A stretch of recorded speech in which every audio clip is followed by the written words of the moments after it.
Pálmi, tap hérna í þriðja leik, svona fyrstu viðbrögð. Við erum bara ógeðslega svekktir. Við töldum okkur vera með leikplan sem ætti að virka og bara dettum við út úr því núna síðustu 3-4 mínúturnar í leiknum.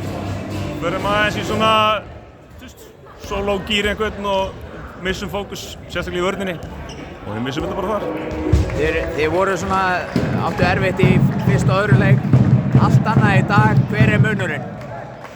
Bara miklu betri, við erum að láta boltann ganga, við erum að treysta okkur öðrum, við erum að halda gameplan í vörninni. Það sem fór með okkur svolítið í fyrstu tveim leikjunum var bara við hlupum út úr varnarsysteminu okkar og þeir voru miklu duglegri að vera í sóknarfrákast og berjast. Og við lögum það núna og bara, ég veit ekki, bara klaufar að halda ekki út og klára þetta. Þið tapir hérna 3-0 í áttalegusluðum. Er tímabilið vonbrigði? Hvernig er hægt að horfa á þetta?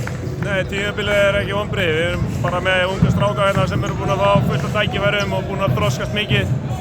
Og það er bara númer 1 og 3 á okkar maður er kannski vilja sjá það meira á gólfinu, ég veit það ekki. En þeir eru að fá góða mínútur hérna. Sævar, Jón Árni, Kristján búin að þroskast mikið og taka framförum og það er bara það sem við mælum tímabilið okkar út frá því, ekki sigurum og töpum. Þú tekur við hérna á síðustu leikina. Viltu halda áfram með liðið?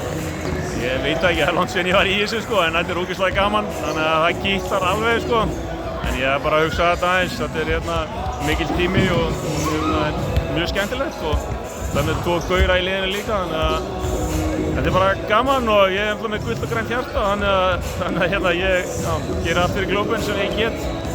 Snillt, takk.